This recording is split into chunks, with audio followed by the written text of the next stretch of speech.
the marmot costume. I'm gonna buy it for you. You're so sweet. Thank you. Yeah, someone else got me my new squirrel costume, which is kind of like a sexy squirrel. So we'll see how that plays. I love that concept. Yeah. What are you going to be for Halloween, Mark? Probably nothing. That's not acceptable, Mark. I haven't done it in a while. Michelle, do you know why my bar's not coming up at the bottom? Is that just because I have my screen? Yeah, your chat bar and everything. And where I could, yeah, right. Yeah, that typically doesn't show up when you have your screen shared, and if it does, it'll show up at the top of your screen. Okay, thanks.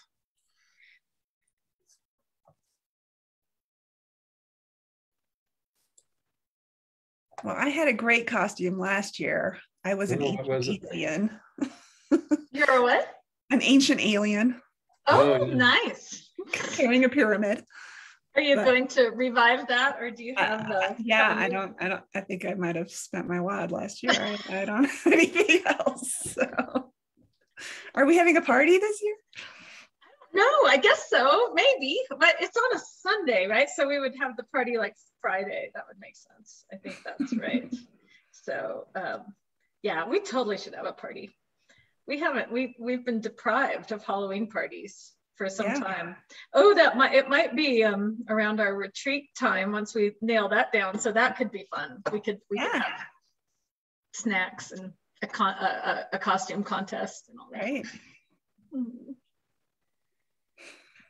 Yeah, I absolutely want to see your giant squid costume. Are you kidding me? Are you making this yourself? No, I'm not that artistic. I found an obnoxious giant squid costume online that I just bought that should be being delivered in the next week or so. All right, I can't wait. Yes, we definitely should have a costume contest. And don't worry, my cats also have costumes as well that they will also be dressed up in for Halloween. Oh. Did you hear, Mark, that another Crow Canyon cat has been identified and rescued? Yeah, I was a part of that yesterday. Oh, really? Jen did it. And Kate was like, well, we'll have to ask Tyson and he'll probably say no, but he said yes. And, they have that really large dog who's just really sweet, Banksy. And Banksy was just like, whimpering and wanted to, I think, parent this little kitty. So anyway, and then Kate took her home and brought in, she has a 3-year-old Jasper, and brought the kitty in a box into Jasper and said, I have a present for you. And Jasper was over the moon. Oh my gosh, so cute. Jennifer brought the cat into the office, and she had him in the office, and we're on a Zoom, and the cat's climbing all over and trying to eat Jennifer's lunch. So I think it's ready to be domesticated. Yeah, it's a nice cat. It had a lot of personality. So where are we at for time, Taylor? Oh, we're almost there, huh? We're almost there. We have about 30 seconds, but you're welcome to get started whenever. Well, we have about 60, 70 people so far, so I'll give it a few more minutes, but welcome to everybody who is tuning in. We'll get started in about 1 minute.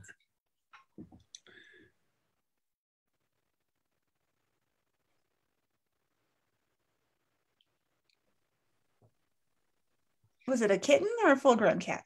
Oh, kitty. Aww. Kitten, so cute. What would you say? How many weeks? I don't know, maybe 5 or something. Yeah, not 2 months. Yeah, no.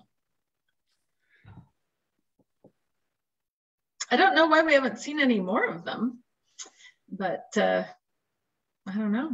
That one just landed in the lodge. Oh, hi, Carrie. Hi, Carrie. That's great. Okay, and we're right at 4 p.m. Mark. Yeah, thank you, Taylor. I'll go ahead and get started. I want to welcome everybody. I'm the moderator for Crow Canyon's webinar this afternoon. This webinar is also a part of the Four Corners lecture series that Crow Canyon partners with several other institutions in our area to present lectures. The title of our program tonight is the Wallace Great House Assemblage, an update from the Lakeview Community Archaeological Project, and it's by Dr. Michelle Turner. And I'm joined by Dr. Turner, but also our president and CEO, Liz Perry, is going to talk to you. And we're so lucky to have Taylor running the show behind the scenes, because if she wasn't there, I'd be in trouble. So thank you, Taylor.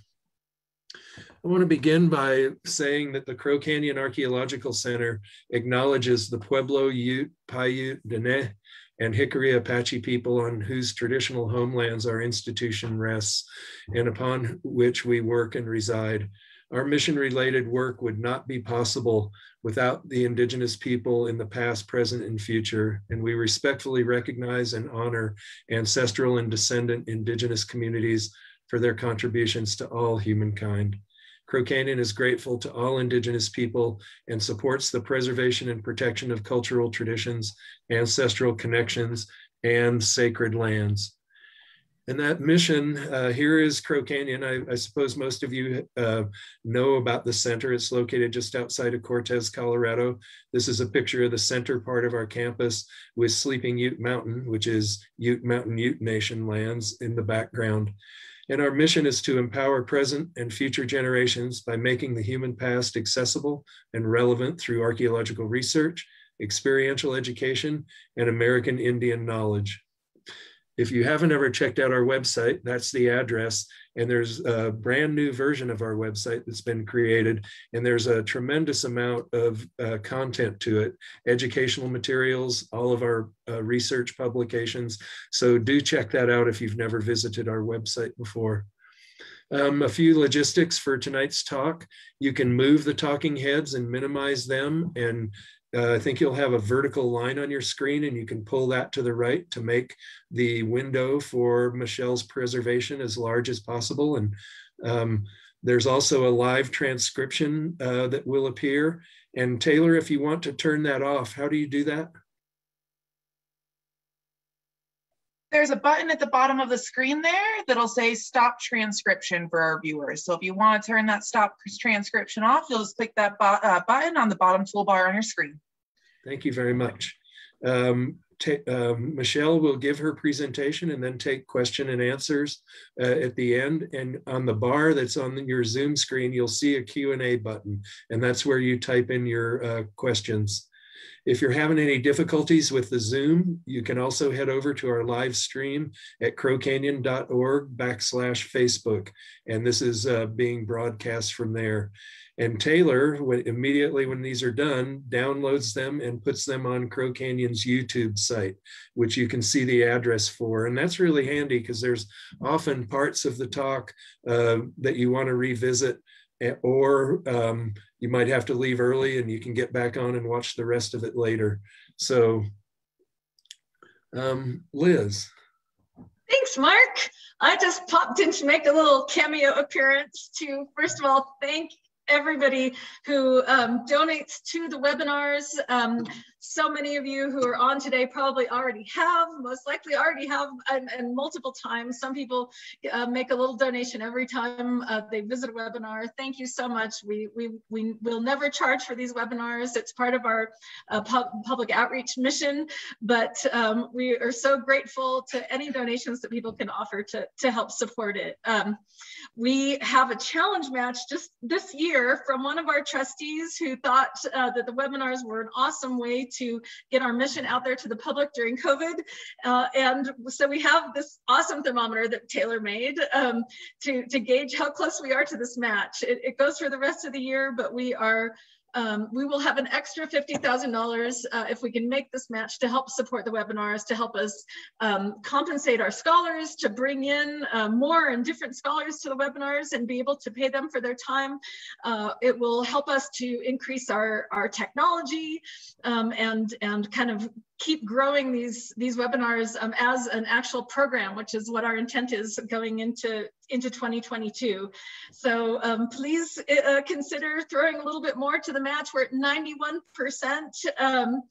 of our $50,000 match, and we'd love to get it over the finish line, and we'd love to get it over the finish line soon, because we have our annual meeting and our board of trustees meeting here at the end of next week, and we really want to be able to report back to that trustee that we're, if not done with our match, getting really close. So that's my pitch. Thank you so much for viewing the webinars, whether you donate or not, and so much for your contributions. So help us get to that 100%. Thanks, everybody. I'm done. Thanks, Mark. Thank you, Liz. Okay, here's our next two upcoming webinars. The one next week is also a partnership with other institutions, and they'll tell you about that when they introduce that talk next week, but it's titled Plant Species Richness at Archaeological Sites Suggest Ecological Legacy of Indigenous Subsistence on the Colorado Plateau by Dr. Lisbeth Lauterbach and Bruce Pavlik. I'm sorry if I mispronounce. And that is next Thursday, 4 o'clock, like all of our webinars. Then the Thursday after that is one we do with our local Colorado Archaeological Society chapter, the Hisatsinom chapter. And that talk is titled Hopi History at Homolivy, at the Homolivy Settlement Cluster, Northeastern Arizona. Liz, I don't know if you're still on, but I think you may have worked at Homolivy.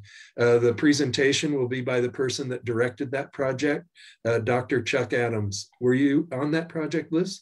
I was. I worked at Homolivy too, which was absolutely incredible. So. Well, Chuck has had a distinguished career, but it all started right here at Crow Canyon. Maybe not started, but he was the center's first director of research before he went to the University of Arizona. So we're really excited about those two programs. As Liz mentioned, we also have our annual meeting coming up, and you can join us Saturday, October 16th to get a report on Crow Canyon at 10 a.m. Liz, do you want to describe that a little bit? Yeah, thanks, Mark. Absolutely. Please do sign up and join in. We're doing it on Zoom again this year, as opposed to hosting folks on campus. Hopefully in the future, we'll be able to do a campus portion of the annual meeting for people who would like to join us, and have a simultaneous webcast, a Zoomcast. It's going to be really awesome. We have our staff preparing kind of short clips and live feeds so that you'll be able to actually visit with some of our staff members and ask questions. You'll be able to see some awesome short videos and clips of the work that folks are doing in the field and in the lab. We're gonna have a thank you to everyone who supported our Native Elder Voices project, and we'll have a sneak peek video of some of that work and the projects we've been doing. So please do sign up. It's going to be a lot of fun and really, really informative, and we would love to get to interact with you and hear your questions. And I believe you get that Zoom link from Crow Canyon's website. Real quick, here are a list of organizations you can contribute to help the Four Corners area Native nations with their coping with COVID relief. So this is a good slide that you can go back to on the YouTube if you don't have a pencil to write down these addresses with. But all of these are really good organizations and are really doing productive work during this difficult time for all of us and for our Native partners. So please think about making a contribution here too. Okay, that brings us to the introduction. Again, it's the Wallace Great House Assemblage, an update from the Lakeview Community Archaeological Project. It's by Dr. Michelle Turner, who is a postdoctoral scholar at the Crow Canyon Archaeological Center, the first postdoctoral scholar we've ever had at the center. And it's been wonderful to have her here for the last 2+ years. At the center and on her project, she works on the analysis of pottery and other artifacts from the Lakeview Community Archaeological Project. She's a ceramic specialist and focuses her research on the relationships between Chaco Canyon and its outliers. Her research has included archaeological testing at the Aztec North Great House at Aztec Ruins National Monument. And that was the basis for her PhD dissertation, and she received her PhD in 2019 from the Department of Anthropology at Binghamton University, SUNY. So we're really lucky to have Michelle as a part of our team here at Crow Canyon, and very lucky to have her give us this talk tonight. So Michelle, I'll stop sharing my screen and turn it over to you. Thank you so much, Mark.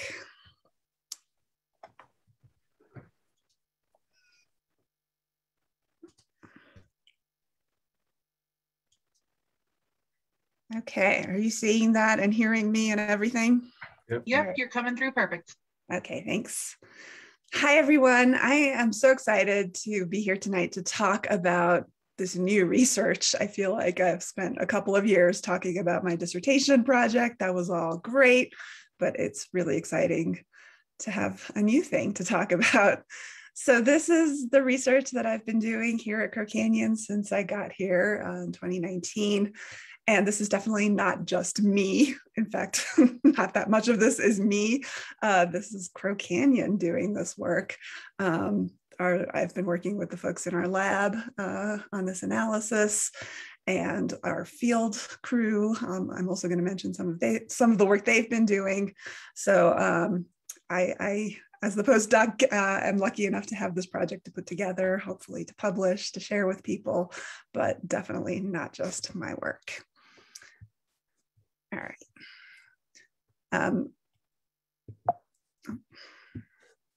Okay. So in case anyone is not familiar with what we're doing and where we are, just wanted to show a little map to orient everybody. So the Lakeview community is part of, it's the region, the community that we're investigating as part of the Northern Chaco Outliers Project here in the Central Mesa Verde region. So this is a map of the Four Corners, and I'm currently in Cortez, and Lakeview Community is just outside of Cortez, and that is where we're working. So I do want to point out, this is part of the Northern Chaco Outliers Project. We're really interested in investigating what the Chaco system looked like here. We're really far away from Chaco Canyon. I took my parents there the other day, and it was a 3-hour drive on really good highways, well, up until the road to Chaco, which is not a good road, but it's far. So in the times we're talking about, that would have been a very distant place, and yet it clearly had a huge influence on what people were doing here. So that's kind of what the project is about.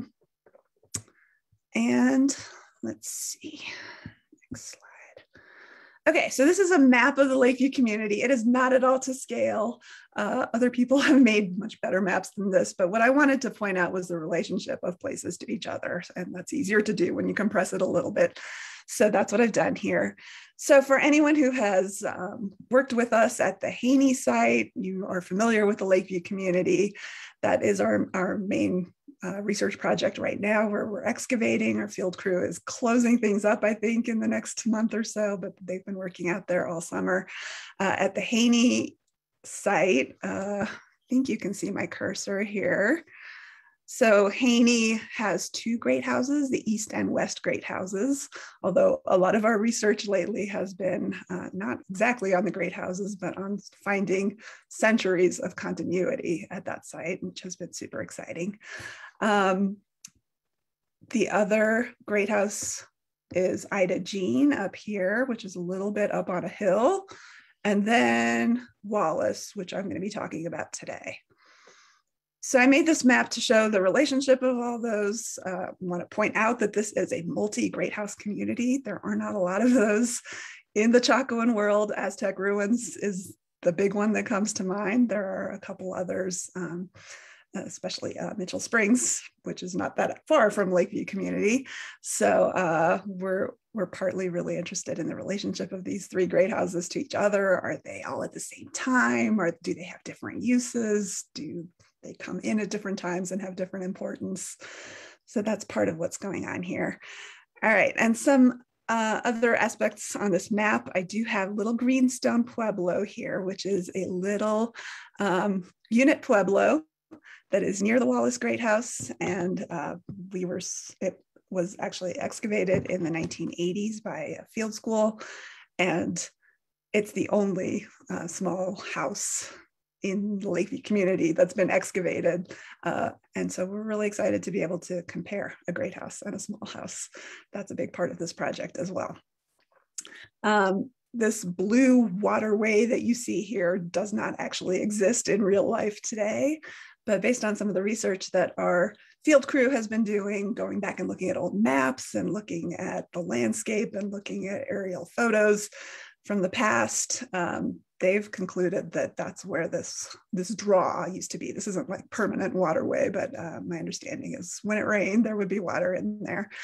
And note that it is between Haynie and Wallace. That's a really interesting thing. We had Scott Ortman on here last week or the week before talking about the Rio Grande and how the summer people and the winter people lived on opposite sides of the Rio Grande to start with. And in some of the pueblos today, that's a thing, that there's a stream running through the pueblo. So I think we might be seeing an early version of that kind of thing.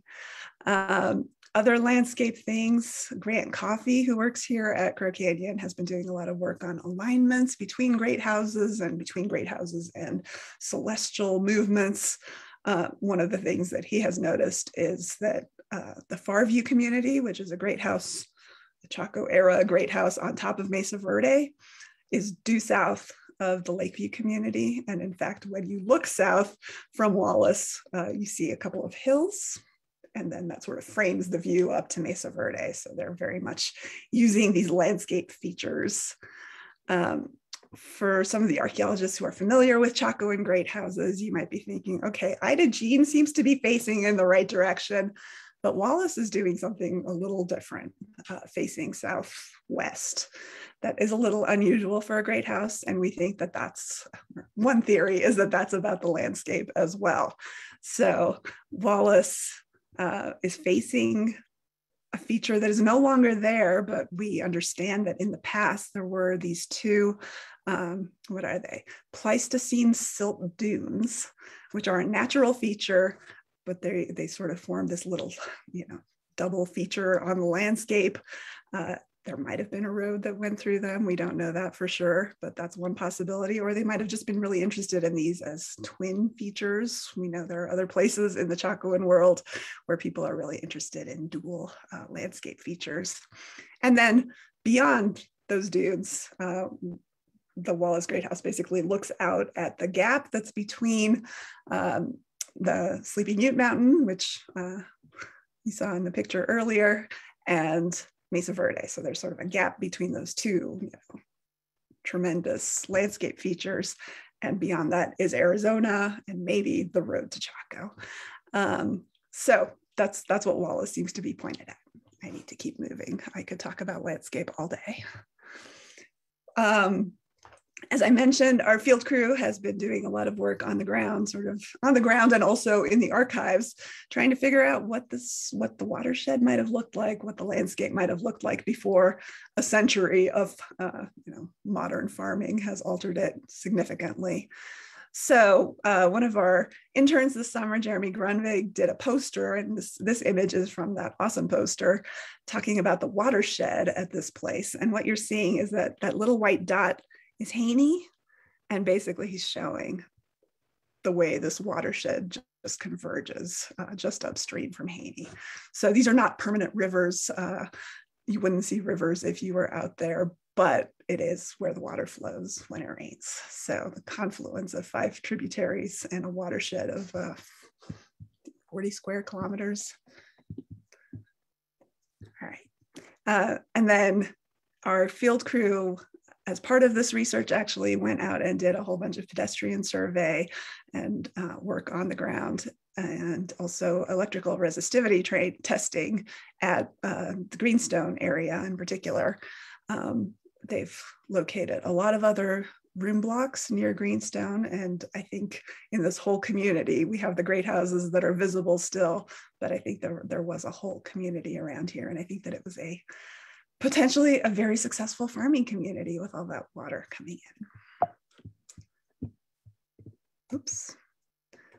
Okay, here is a map that's more to scale, so you can see the relationship of the Wallace Great House, which is in purple, and then greenstone is that little green structure off to the west. There are a lot of, berms and features, possibly even little road segments around this. There is further to the west a little reservoir feature. I haven't actually been able to see that because it's covered in brush right now, so I can't tell you too much about that. And then I also wanted to mention that just due south of the Wallace Great House is this Great House midden. So that is a midden that is associated with Wallace. That actually got excavated as part of the Greenstone project, so it's a little confusing, but the midden is associated with Greenstone, or with Wallace, sorry. All right, so we are not excavating at Wallace. We are excavating at Haynie, which is a whole other site, and someone else will tell you about that sometime, but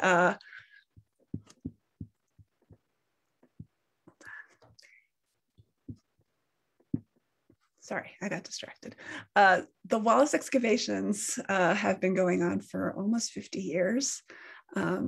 Bruce Bradley and Cindy Bradley, doctors Bruce Bradley and Dr. Cindy Bradley, have been excavating out there that entire time. They own the site. That's a picture of Cindy there on the left, and then on the right is, I believe, all of their volunteers from this summer, and Bruce is in the back row there. Bruce and Cindy have been so generous to allow us to do this analysis, and hopefully we're also helping them because they have been excavating for 50 years and they have just tons of materials that we are writing up, essentially analyzing and writing up. So this is a partnership with them. And we're super excited to get to analyze all these materials. Okay. This is an aerial shot of Wallace, an amazing aerial shot. The parts on the left, they've actually just laid out rocks to sort of show where the rooms are. That is where they've excavated in the past. I believe all of these rooms have been excavated in the past and have now been backfilled. But that's sort of the area where I'm going to be focusing. The artifacts we analyzed were from that part. Currently, they're excavating here in the center between these two very large kivas, and then a little room down here in the east wing and a little bit in the south annex. But that's just to give you a little overview, and I'll have maps of the site in a bit. This is an old photo of Greenstone Pueblo when it was being excavated, which was in the 1980s. That was separate from the Wallace's, from the Bradley's work. This was done by the University of Wyoming Field School. Dr. Chuck Rayer led those excavations, and it was just, I think, 2 or 3 summers that they were excavating, maybe a little bit more, but not on the same scale as Wallace. They excavated all of Greenstone, or most of Greenstone, including part of the Kiva at Greenstone, and including the Wallace midden. All right, so again, this isn't an excavation project. This is more of a legacy collections project. We're looking at the artifacts that came out of this site. And so I'm not actually going to talk that much about the architecture today. I'm going to focus on these artifacts and what we've learned from them. So some of the research questions that are both for the Northern Chaco Outliers project as a whole, but specifically for Wallace and Greenstone, we want to know about the dates of these sites.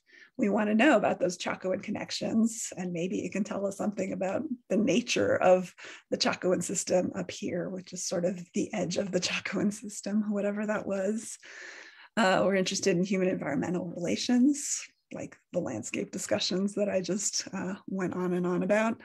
Social stratification, equality and inequality, role of community centers and public architecture, identity formation, and communities of practice. I don't know if I'm going to be able to answer all of these questions today. Today is really more of an update, sharing all the data. We've really just recently finished analyzing everything and analyzing the data, and interpretation is the next step, but I will try to do some of that today.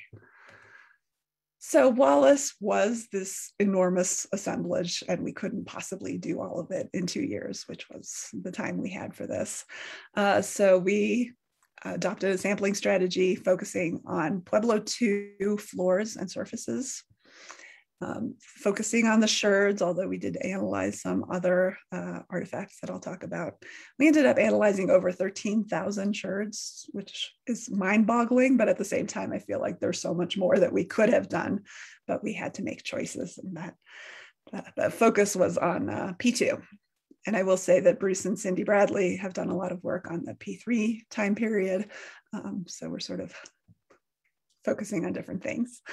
And then at Greenstone, which is a much smaller assemblage, we were able to analyze essentially all of the artifacts. And because the Wallace midden ended up being with the Greenstone materials, we also analyzed everything from the Wallace midden. Quick overview of everything we did. 13,000 sherds from Wallace and over 2,000 from Greenstone. Whole and partial vessels, which I'll show you some pictures of and talk about a little bit. We did some temper analysis and design analysis on a smaller sample of the sherds. We did radiocarbon dating. We did ornament analysis, ground stone from Greenstone, chipped stone tools, mostly from Greenstone. Funnel analysis, obsidian sourcing, flotation analysis, and probably some other things that I am forgetting at this point. And I did also want to mention that we did essentially all of this during COVID. Cindy Bradley dropped off the sherds, the first shipment of sherds on like March 10th or something like that, 2020. And we went into lockdown a few days later. I actually ended up in lockdown in Connecticut. So all of this happened during COVID. And in a way, it was really fortuitous because this research was funded by a History Colorado grant, which essentially paid a lot of our salaries for the months that we were working on this research. It was also fortuitous that we were working on a private collection, and Bruce and Cindy didn't have any problem with us taking things home. So a lot of this analysis actually happened in people's home offices and living rooms and kitchen tables. Some pictures there on the left of my various office desks where I was working on some of this analysis. At a certain point, we were able to come together with masks and social distancing, and a lot of the whole vessel analysis actually happened during that time period. And we had to be very careful. We were working at the Bradley's home laboratory, which is small quarters. So we had to be really careful not to all be on top of each other in there. So Kate had her own room where she was working on photography with her mask on there. Jamie was in the other room, and then Ben and I actually often set up tables in the carport outside and very carefully took vessels outside and did our analysis there in the shadow of Mesa Verde there. So it was an adventure every day, making sure that we could do the work and also be safe. There came a time when we were able to do some of this without masks. Very exciting in the summer. That has ended now, but when our interns were here over the summer, those are a couple pictures on the right of our interns helping me with a project of weighing pottery. They don't look quite as excited as the ladies on the left, of course, but it was a really important project that our interns helped me with. On the left there with the microscope is Robin Lyle, who has done a lot of the temper analysis for this project, almost all of the temper analysis for this project. And Robin is holding a beautiful Chacoan pitcher and checking the temper on it. And in the middle are another volunteer, Gail. This was actually the last day before we went into lockdown that we were able to work with our volunteers, and she's holding a sherd from Greenstone. Okay, so dating of the site. Bruce had this pretty well figured out long before I ever heard of this site. And this is his map that shows the architectural phases based on masonry and also based on the tree ring dates that he had at that time. The basic story is that it all starts with what's in red. He calls it Old Wallace. That's a good description. That's the earliest part, built around 1040. Then there's this little green room, room 2 gets built as phase 2. And I think he now thinks that some of these rooms on the east might have also been phase 2. Phase 3 is basically the rest of the structure. 3A is the blue, built around 1120, and then a little later they built this southern annex, which is yellow. And then the purple is the Pueblo 3 components, where they renovated the Great House a little bit. They sank 3 small kivas into old Wallace rooms, among other things. Just a quick look at the pictures that Bruce provided me of the different masonry and how he identified the different phases based on that masonry. These were some of the tree ring dates that Bruce had over the years. This isn't all of them, but these are sort of the best ones, the cutting dates and the near cutting dates. As you can see, it's for 2 rooms. Room 25 has some early dates around 1035, and then a big cluster around 1045 and one at 1052, whereas room 15 has 1059 and 1108. So that's sort of the starting point for dating the site. As part of the grant, we were able to send 30 samples for AMS radiocarbon dating. 3 of them were from Greenstone, and the rest were from Wallace. And over here on the right, I'm showing the ranges for the AMS dates that we got back. These are basically probabilities. So the peaks are, it's most probable that those dates came from those time periods. And I've sort of tried to put them into a somewhat chronological order. Down at the bottom are the dates. So this is 1000 to 1200 here. You can see they line up pretty nicely in the mid 1000s for a lot of the dates. Some of the dates have the potential to go on later, and then we do have some that are later as well. We had 3 really early dates for Wallace. 2 of those, interestingly, actually came out of a room that is clearly a P3 room. It's actually a rectangular kiva, which we understand to be a P3 time period, but there was this complex sipapu complex thing, and the soil from inside the sipapu actually dated to much earlier time periods. So it seems like maybe they weren't even intentionally using old fill in the sipapu, which is interesting. So to summarize, in general, the AMS dates are really consistent with how Bruce saw the site in terms of masonry and also with the dendrochronology. There are several early dates at Wallace. 2 of them have to predate 1025, which is really early. 3 others are possibly from the 900s. Some of those earliest dates are from a P3 context. There are also early dates at Greenstone, one of them prior to 987, another one prior to 1036. The latest dates based on the AMS are 1260 to 1270. It's very likely that the Great House, the use of the Great House changed in that time period. Bruce and Cindy have written a lot about that, about it being used more for ritual purposes as a way of connecting to ancestors, and also for deposition of materials. So there's a lot of P3 trash. That's kind of why we focused on the P2 floors rather than on the trash that is more from later time periods. Okay. So this map, the same map, but here I'm showing you in gray the rooms that we analyzed pottery from. So we did most of the rooms that have been excavated, but again, we just did certain floors. Oh, and also the midden. So starting to talk about the results, this is basically a summary of the time periods for the sherds from Wallace. As you can see, it is overwhelmingly a Pueblo II assemblage from 900 to 1150. There is some Pueblo III. Again, our sampling strategy was to focus on Pueblo II context, so that might be influencing this. And there is a surprising quantity of Pueblo I as well, and even a few basket maker sherds.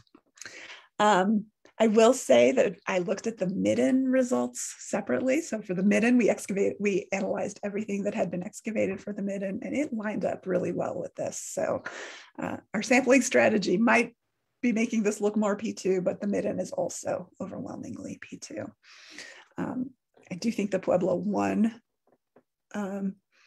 pottery is really interesting because we don't have a Pueblo 1 architectural component at Wallace or Greenstone at this point. However, we are finding a lot of Pueblo 1 at Haynie. So we need to think of all of this as a whole community. It wasn't, Wallace and Greenstone aren't off in their own universe. They're very close to Haynie. In terms of the proportions of pottery, so this is, if you ignore the more indeterminate types, I'm just focusing on the whiteware Mesa Verde types. It is overwhelmingly Mancus black on white. There is some Cortez black on white and just a little bit of the P3 types, which are McElmo and Mesa Verde black on white. In terms of vessel form, it is overwhelmingly jars. 79% of the rim sherds were jars, 20% were bowls, just a few mug sherds, and then ladles, 1%. Of the whiteware, the ladles are actually a pretty good proportion. We saw a lot of ladles, but this includes grayware jars here. So one really interesting result that I noticed is changes in bowl size. So this is looking at bowl radius over time. So that's half of the bowl's diameter. And I separated these into 3 categories: bowls that were 5 to 8.5 centimeters radius, 9 to 11.5 centimeters radius, and 12 centimeters radius. Cortez black on white and Mancus black on white, as you can see, there was a large proportion of the biggest category. That continued into McElmo with 23%, so it's a lower proportion, but still there.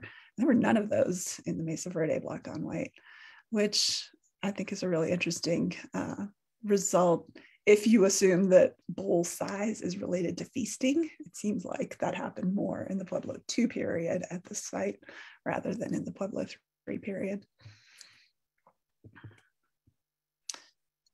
So this is the time periods at Greenstone rather than Wallace. And it's similar in that it's overwhelmingly Pueblo 2. I think there was actually even more Pueblo 1, proportionally even more Pueblo 1 at Greenstone than at Wallace. And Greenstone had almost no Pueblo 3, and it had 0 Mesa Verde black on white. So those 30 were all McElmo or indeterminate types. So very much a P2 site at this little unit Pueblo. One of the most exciting things about this site was the number of whole and partial vessels that we got to look at. And that's partly because they found them that way, but many of these were reconstructed by Bruce and Cindy and their volunteers over the years who did a lot of work finding sherds, from different strata and different levels, and sometimes from different rooms, and reconstructing these vessels. There are a lot of things that we can only learn from whole vessels, and it was a remarkable opportunity for me, for all of us, to look at that many whole and partial vessels, all different kinds, different time periods. I will try to summarize them a little bit. Oh, here are some pictures. These are actually pre-pandemic at a different site, but this is the kind of analysis that we do. Really careful measurements of where the jar goes in, and how tall it is, as well as what the volume is. So at the bottom there, I'm actually measuring the volume on that bowl. How much food could that bowl actually hold? Another thing that we did, if I can make this work, is we did some photogrammetry. And that involves taking tons of pictures. Let me see if I can get this to work.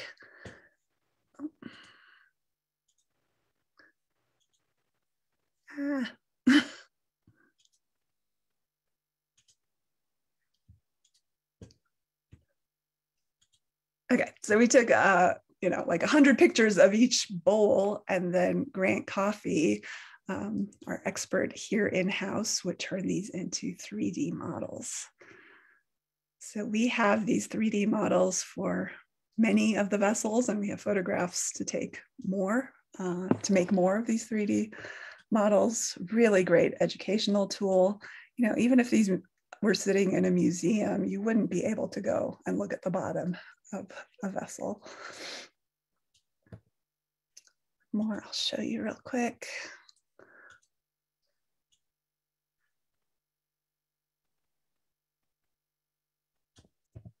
All right.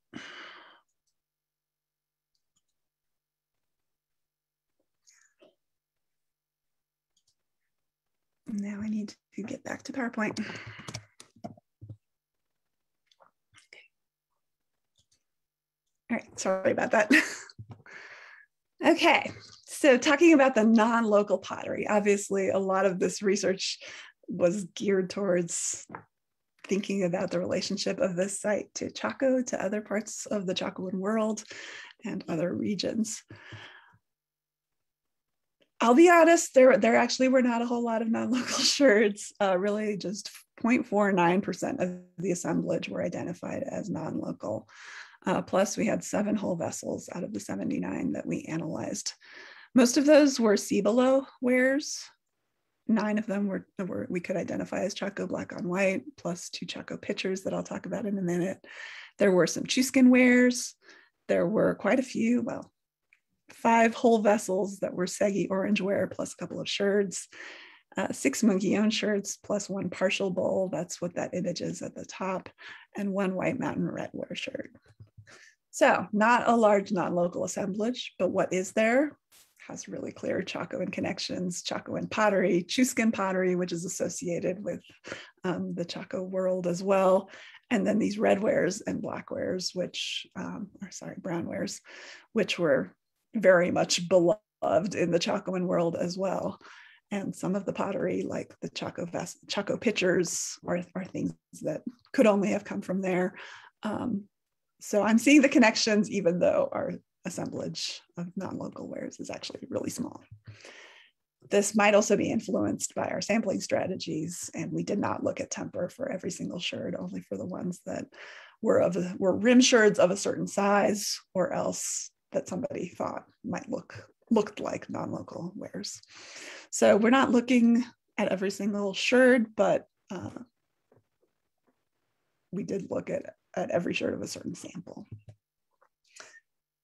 So some of the interesting things we found, and this is another Chacoan connection, there are 2 human effigy vessels in the assemblage. One of them isn't a whole vessel, it's actually just that arm that you see on the left there. But that arm came from a vessel that looked probably something like the very famous human effigy vessels from Chaco Canyon and Aztec ruins. Pictures on the right there. So my friend Lori Reed and a colleague did an analysis of all the human effigy vessels a few years ago, all that are known. And basically they're very much associated with Chaco and with Pueblo Bonito in particular. Most of the ones that have had analysis to figure out where they were made in Chaco Canyon. Our little arm, we were able to see the temper on it, and it is Chuscan. It was made in the Chusca Mountains. Chusca Mountains provided a lot of pottery to Chaco and to other outliers. But as far as I know, this is the first human effigy vessel that has been tracked to the Chusca Mountains. So that is exciting. There is also another human effigy vessel at Wallace that is a little more sensitive. So I'm not going to show a picture of it, but it was locally made, and it is clearly trying to do something very similar to these human effigy vessels, although it's different and very lovely. There were 2 Chaco pitchers at Wallace. These were both made in the Cibola region or in the Chaco region. These pitchers would have been drinking vessels. They're sort of similar to the famous cylinder vessels of Chaco Canyon. They were a drinking vessel, and they have been associated with cacao from samples at Chaco Canyon. So probably a part of Chacoan ritual, and definitely a part of Chacoan, craftsmanship.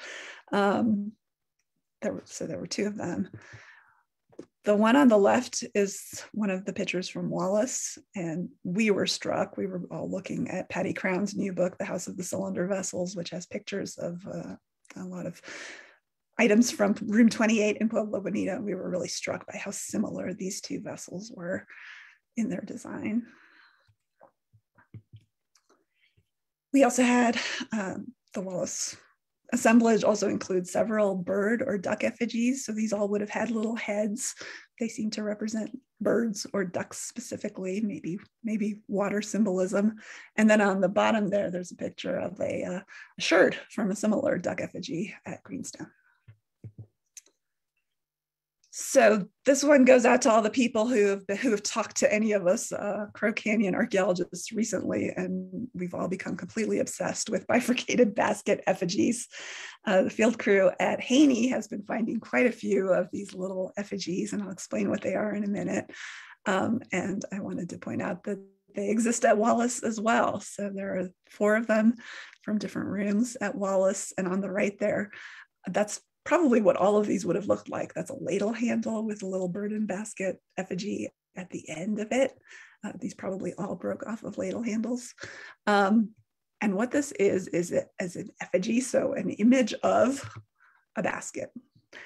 These bifurcated burden baskets have a long history for Puebloan people. People in the basket maker times were using these to actually carry things. And this was an important part of basket maker life, farming life. And it seems like in the Pueblo II period, there was sort of this resurgence of these baskets, maybe more as a symbol of their shared past and their farming past. This is an example of a bifurcated basket that was found at Pueblo Bonito. The ones found at Pueblo Bonito seem to have been pretty pristine. It doesn't seem like they were actually used for a lot of carrying or work. It's more that they were a symbol of something and maybe also used in rituals at Pueblo Bonito. Dr. Ed Jolie, who gave a webinar for us, I think 2 or 3 months ago, talked a little bit there about these bifurcated baskets and about the effigies. And his dissertation is a great resource for learning about these. And there's a picture on the right there of our effigies. So they seem to be creating little clay imitations of this kind of basket. Another artifact I just wanted to mention, because I think a lot of Chacoan archaeologists see this as really important, is the feather holders. There were 2 of them at the Wallace Great House. I haven't actually had a chance to analyze them or look at them, but Wallace is sort of famous for them. So feather holders, we call them that. We don't really know exactly what they are. The little holes, so on the right there's a picture of one from Chimney Rock. The holes were made diagonals, as if made with a quill or to hold quills. Feather holders are an important part of Pueblo Hopi ritual and altar pieces. So they might have been something like that. But what we do know about them is that there were 11 of them found at Pueblo Bonito, 2 at Chimney Rock, 2 that we don't know, and 2 at the Wallace Great House. And those are all that we know of that exist. And some research that was done back in 2004 found that of the ones she analyzed, all of them were made at Chimney Rock. So that seems to be some kind of connection to Chimney Rock, which is super interesting. Another Chacoan outlier in Colorado. The Wallace assemblage also included a number of saggy orange wares, these red, beautiful wares from Arizona. Clearly a connection to that part of the world. We also analyzed all of the ornaments that came out of Wallace and Greenstone, and they were extremely interesting. First of all, because there seemed to be a lot of them, and Carrie Schleyer and I are working on some more research on these ornaments. Seems like there are a lot more there than there are at other great houses in this region. A lot of non-local materials. So 148 of the 245 at Wallace were either non-local or semi-local materials. Lots of shell, some turquoise, some jet. And that's also true of the Greenstone. Even though there were only 8 at Greenstone, 3 of them are non-local or semi-local. And I just wanted to point out at the bottom here, this is a little mosaic piece or a tessera. I'm not sure that it's actually turquoise, but it is a green blue stone. But tessera are kind of an unusual thing to find and an exciting thing to find, and that came from greenstone. Just some pictures because they're so beautiful. These are some of the shell ornaments from Wallace. We had glycymerus shell, olivella, abalone, and spondylus. So spondylus is this red shell over here, very unusual. And there were 3 pieces of that at Wallace. So lots of shell. All of the shell would have come from the Pacific Ocean or the Sea of Cortez. So somehow made their way from California and northern Mexico.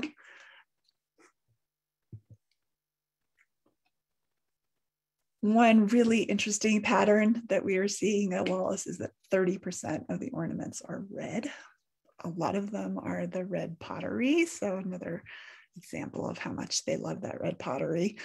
This is actually the Utah San Juan red wares that would have come from Utah. So we consider those semi-local here rather than non-local, but still a connection to the West maybe. The color red, that pattern is really different than at Chaco and at Aztec. So at Chaco, Hannah Matson has found that turquoise and shell are really important at Chaco. And at Aztec, there's a lot of black materials, whereas here at Wallace, red seems to be the favored color. The chipped stone, mostly pretty local, but the one exception, of course, is obsidian. And we had some really cool obsidian. We actually sent everything to Steve Shackley, who's an expert on obsidian sourcing, and he sourced all of it. And what was really interesting is that all of the Wallace Great House ones, these are the gray ones here, all of those came from Jemez or Grants Ridge, which are pretty typical. That's where you would expect your obsidian to come from if you're sourcing it from a site in Southwest Colorado. Greenstone, though, had some surprises. Some of it came from those typical sources, but one piece came from Idaho, like 500 miles away. One piece came from Government Mountain in Arizona, and another piece came from western Utah, from Wild Horse Canyon. And actually, the 2 bigger projectile points in that picture are the Arizona and the Utah sample. So it was really interesting that we found them at all, that they came from such a distance, but also that they were at the small house at Greenstone Pueblo rather than at the Great House. We also had a specialist, Abby Harrison, do archaeobotanical analysis on soil samples that we floated and that came from Wallace and Greenstone. Overall, just a really interesting and really diverse assemblage of plants. There were corn and there were beans. There was no squash. That doesn't mean that it wasn't present. It just doesn't preserve as well as corn and beans do. But also just a huge diversity of wild plants. I typed up this list. Any mistakes in there are mine, but bee plant and hedgehog cactus and Mormon tea and spurge and yucca and chokecherry, purslane. The most important wild plants seem to have been quinoam, which is a really important food throughout the ancestral Pueblo world, ground cherries, purslane, prickly pear, yucca. The Greenstone assemblage was less diverse. It was almost entirely corn and quinoam. And then as far as woods, for fuel, they seem to have used mostly juniper, pinyon, corn, and greasewood. No ponderosa or spruce in the assemblage that she looked at. However, some of the beams that have been tree ring dated were actually ponderosa. So they did use ponderosa for construction. Faunal analysis, we sent all of the animal bones to Carrie Cates, who's an expert in faunal analysis. Again, a really diverse assemblage, 19 mammal species or taxa, 5 bird taxa, and 1 fish taxon. So the breakdown was that 24% were dog or wolf, so canids, but many of those seem to have been from one individual in one rim, one dog. Apart from that, a lot of rabbit, a lot of deer, and some turkey. In addition, she found fish, bison, elk, bobcat, pronghorn, a hawk, a black bear, and a swan, which she thought could possibly be a tundra swan, which is a migratory swan from the north. It does seem like the percentage of archaeodactyl is high compared to other sites in this region. Archaeodactyl being deer, elk, similar species. And it was also interesting that the small assemblage she looked at that was specifically from the Wallace Midden rather than from Greenstone seemed to contain more archaeodactyl or deer. Daniel Hampson in our lab actually did some more analysis on some of the bone tools from Greenstone, and he did some amazing work and developed this basically new analysis that we haven't done in the past, looking at the use wear on some of these bone tools and trying to figure out what they were actually used for. So that picture on the left is an amazing picture that our lab took that actually shows a little piece of lithic material that's still embedded in a tool that was used for flaking. That tool actually had two different use surfaces. So you can see it had that tool, and then when it broke, they actually used this edge for possibly similar kinds of pressure flaking work. And then over here, this is just a collection of cool bone tools from Greenstone. What we can say in general is that they had really good materials. Most of these tools were actually made of deer bone, which is unusual. We see a lot more turkey bone for tools at other sites. So they had quality raw materials. And then the tools they made were actually used for really fine handiwork, such as that lithic tool. But also it seems like there were a lot of tools that were used for textiles. It seems like they were doing a lot of weaving at this site and really fine weaving. Okay. So wrapping up, I've sort of thrown a lot of data at you and a lot of pictures, because that's sort of where we're at. We've just finished this analysis and are just starting to think about interpretation of what it all means. So we have a lot of non-local materials, although not massive quantities of pottery that are being carried long distances. And that might just reflect the fact that we are so far from Chaco here, and that to get there, you have to get around Mesa Verde and the mountains. And walking here would be quite a trek. Most of the pottery and other evidence for Wallace and for Greenstone is focused on Pueblo 2, but a surprising quantity of Pueblo 1 as well. And then we also have this Pueblo 3 continued use of the site, although it seems to have been a different use, not necessarily habitation, but other uses of the site. It is a multi-great house community. So as I start to wrap my head around Wallace, I'm also thinking about how it relates to Haynie and what we know about Ida Jean. There's lots of work to be done in comparing the great houses to each other, to understanding how they're all related and how the landscape is shaping things as well. I also have lots of work going forward to go from a site level understanding, since I haven't been there for the past 50 years of excavation, to start to understand, this stratum was a floor, this stratum was trash, trying to get down to more of those levels of understandings of the site. Greenstone had very much a Pueblo 2 focus, but with the clear Pueblo 1 presence as well. The Greenstone assemblage is smaller. There's less non-local pottery. It does seem like the food that they had was less diverse, but on the other hand, they had a lot of non-local high quality materials. So thinking about that, is it because they're producing things for the Great House, or is it that they have the same things the Great House has, just in smaller quantities? Is it, are the people from the Great House actually living in the small house? I think we have these ideas about the small house versus the great house, but that's not really panning out necessarily in the data that I've presented here.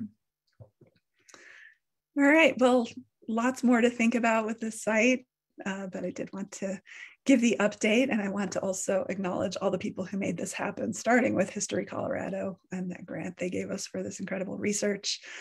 Dr. Bruce Bradley, Dr. Cynthia Bradley, Dr. Charles Rare, who also gave us permission to work with all these materials. And of course, to Crow Canyon for this incredible postdoctoral position, which has allowed me to work on this research while also writing up things from my previous dissertation research. And of course, folks in the lab and other people at Crow Canyon whose thinking and all of our discussions are definitely being presented here. All right, I am very happy to take questions. I'm going to stop sharing. Hopefully there are still people out there. I haven't been talking to myself this whole time. Okay.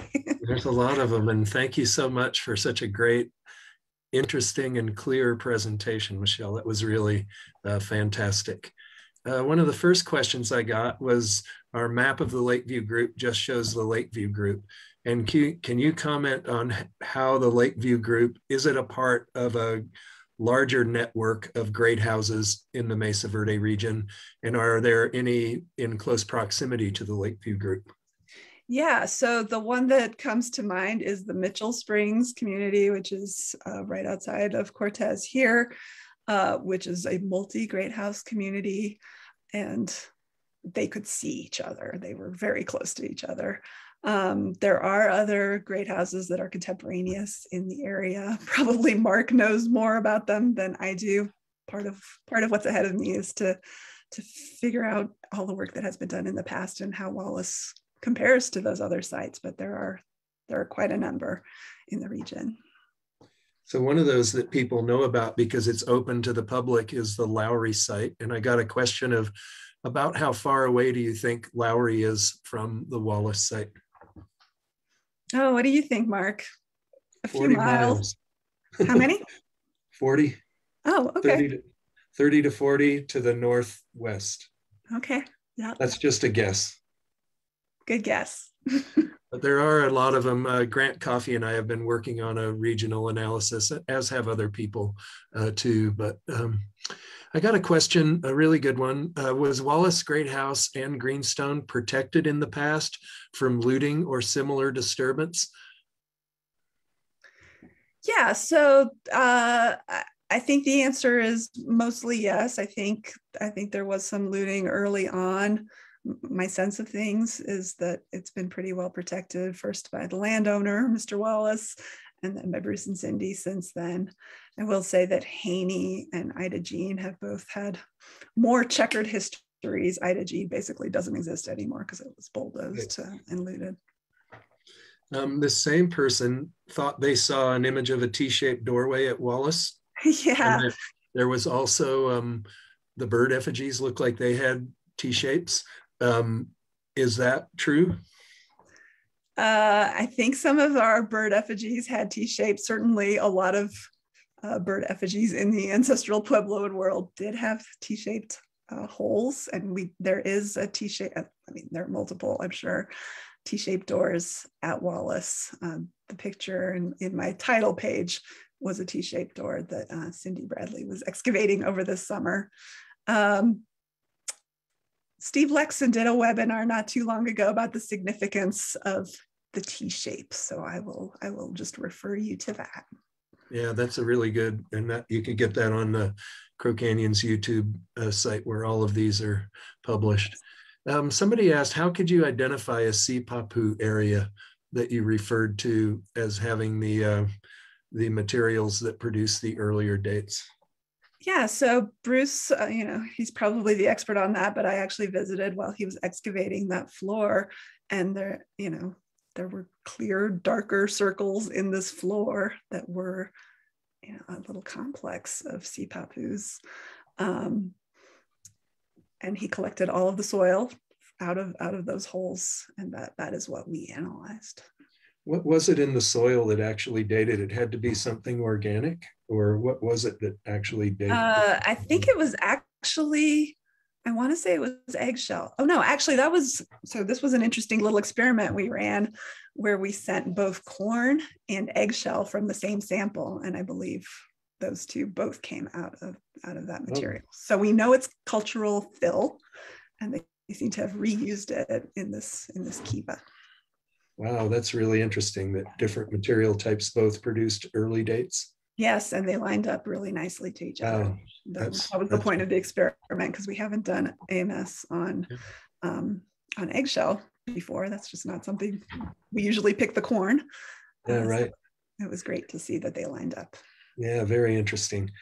Somebody asked, what happened to the two dunes that you mentioned that were southwest of Wallace that may have been an important part of the landscape? Yeah, really good question. My understanding is that they were leveled as part of an irrigation project. And wow, yeah, that happens a lot. Yes. Yeah, it's one of the earliest areas settled when farmers first moved into this area, and heavily. Yeah, and I should say that this whole, we've got the great houses where we're working, but we're in a sea of farms basically and private property, and so we can't necessarily even access those areas, and the landscape has been changed significantly. The draw, for example, got moved because people wanted the water in different places. I don't remember this from the map. I should, but somebody asked about the large room, number 31, and whether it had any characteristics of being a community room or a kiva of some sort. You may not. I think room 31, and again, Bruce is a lot closer to the ground than I am as far as the excavation, but I think room 31 is part of that southern annex. And my sense of things is I think that was just a domestic room. There is a room down there that's really interesting because it seems to have been used as a turkey pen. Lots of evidence of turkeys in one of those rooms, but I think that big room was just another domestic room. So two different people ask you to expand on the observation that you made of the great houses on opposite sides of the stream and the meaning of that, whether it's a pattern at Chaco or where we've seen that pattern. These are just things I've read. I can't necessarily tell you the exact places, but I think maybe at Zuni, there is a stream running through the Pueblo. And I want to say San Ildefonso, but I could be wrong about that. But it just seems like not everywhere, but sometimes the Pueblo does have water running through. And the water, of course, would be important for things like farming and for drinking and health. But also water is just really important and symbolic for Pueblo people, and being near water is just really important and could very well be the reason you would site your great houses where they are, to be near water. At Chaco, yeah, I don't think we really have that at Chaco. Somebody asked if you could tell how many varieties of corn were present. Oh, that's a great question. I don't think our corn was in good enough shape to do that kind of in-depth analysis. I'm guessing it was mostly or all charred. Yes, it was. And mostly pretty fragmentary. Uh-huh. So I have a question here about the population and how much it may have declined from P2 to P3. I'm not sure if it's probably a question about these sites themselves as opposed to the region. And I think there's different answers to that question, whether you're talking about the sites or the region. Yeah, so regionally, I would imagine, my understanding is the population increased and decreased between P2 and P3. At this site, what seems to have really happened is just the use of the site changed. It's not that there weren't people in P3, it's that they didn't live at that site. They seem to maybe be coming from some distance, maybe from Haynie. We haven't gotten that research yet at Haynie or nearby, or possibly from further.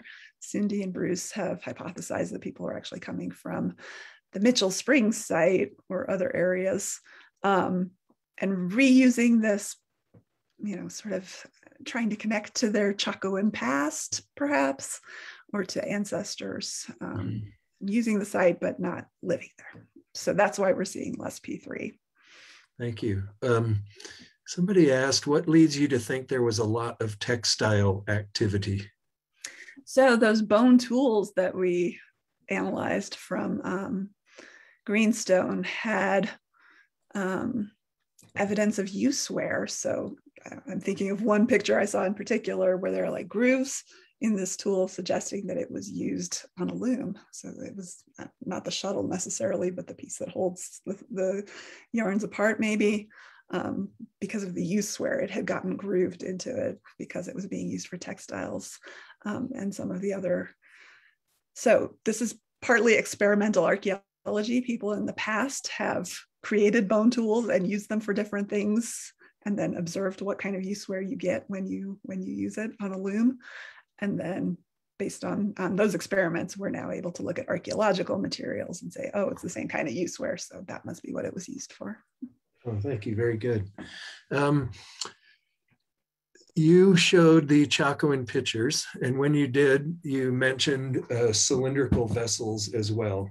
Those are two different vessel forms, but is there a connection between pitchers and cylindrical vessels? Yes, this is a really long story. I'm going to make a pitch for a book that just came out called The House of the Cylinder Jars by Patty Crown, where she talks about drinking vessels at Chaco. So the pitchers came first, and they were used for many hundreds of years, several hundred years, as drinking. They're called pitchers, but they were really for drinking. The cylinder vessels are something that came later, seems to be sort of associated with the peak of Chaco Canyon. This book is about room 28 at Pueblo Bonito, where 118 cylinder vessels were found altogether. They were used at the same time, and it seems like both were used for cacao sometimes. At least the cylinder vessels probably were very much used for cacao, something that came from southern Mesoamerica. Some of the pitchers also have residue of cacao at Chaco. I'm not saying these pitchers that I showed you today. So they both seem to have something to do with ritual and drinking rituals at Chaco Canyon. Thank you. That's a question, Mark. Okay. You bet. That was great. Thank you very much. That was perfect. Somebody asked, and we're about to the end of our questions, and we're over our hour, so I'll ask maybe one or two more. And somebody asked, is there any evidence of trade in shell jewelry between Wallace and the Hohokam area?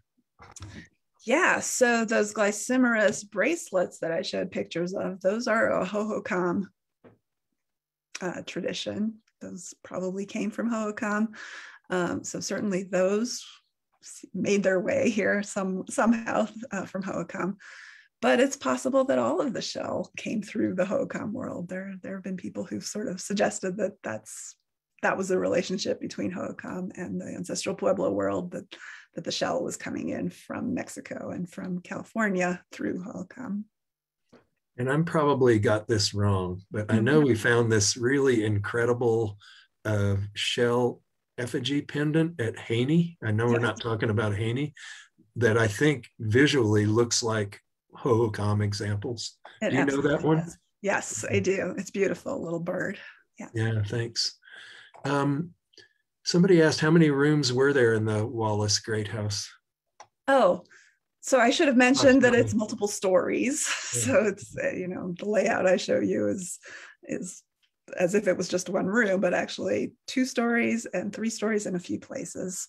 And I think I counted pretty recently, and it would have come to something like 100 rooms. Oh, wow. That's incredible. Yeah, it's big. How many people do Bruce and Cindy think? Do they think people live there? And if so, do you know how many people they think live there? I shouldn't speak for them. My sense of things is that it seems like people lived there in the P2 period, not in the P3 period, but I could not give you an estimate. I will say, here, I've got the map handy right here. So these rooms on this side that have been excavated, they are suites, and there's 2 suites, I believe. So that could be 2 households in that part of the Great House, but I'm not gonna estimate further than that. Mm-hmm. That's great. Okay, I think I'll make this the last question. Somebody noticed when you talked about the later kivas that were put inside the earlier rooms that they were smaller, and they asked, why did that happen? Why did the kivas go from larger to smaller over time? I'm glad you're answering that and not me. Yeah, I think what those kivas are about is being close to the Chacoan kiva. So these are the three little kivas, and they're like clustered around this bigger Chacoan kiva. So I think what those are about, and I think Bruce and Cindy would agree with me, that they're like trying to connect to that Chacoan history, that Chacoan energy, Chacoan ancestors. It's a Chacoan revival. So that's why they're putting those rooms there. And they're really using, original rooms of the Great House and then just sinking the little kiva in there. It might also represent a movement from sort of big public rituals to something more private, more elite, or more household. Maybe it's more like you're doing it with your household rather than with the whole population. Yeah, the change in use over time that you talked about. Yeah. What a great talk, and really illustrates how much we've already learned and how much more we continue to learn in our study of the Lakeview community and the Northern Chaco Outliers Project. Any final words on that and where we're going next with this work and your work? Yeah, well, where Crow Canyon is going is a lot more work at Haynie. We haven't really even gotten to the great houses that much at this point. We're studying the earlier components, and that history is super exciting, that there's all this early P2 and P1 habitation around Haynie, and then the great houses are sort of on top of it. So lots more to do at Haynie. For me, we're essentially done with this analysis, but I think there's a lot more to do in thinking about it and what it means. And how will these analyses be presented to the public? Are you anticipating publications? That is the plan. We're working on a paper on the ornaments right now. I'm working on that with Carrie Schleyer. We've been doing a lot of other research, and I hope that there will be publications out of this. Yes. Great. Well, Michelle, thank you very much. And I want to thank everybody who tuned into the webinar, and we will have another one next Thursday. So we hope to see you again. And thank you once again, Michelle. Okay, thank you, Mark. Yep.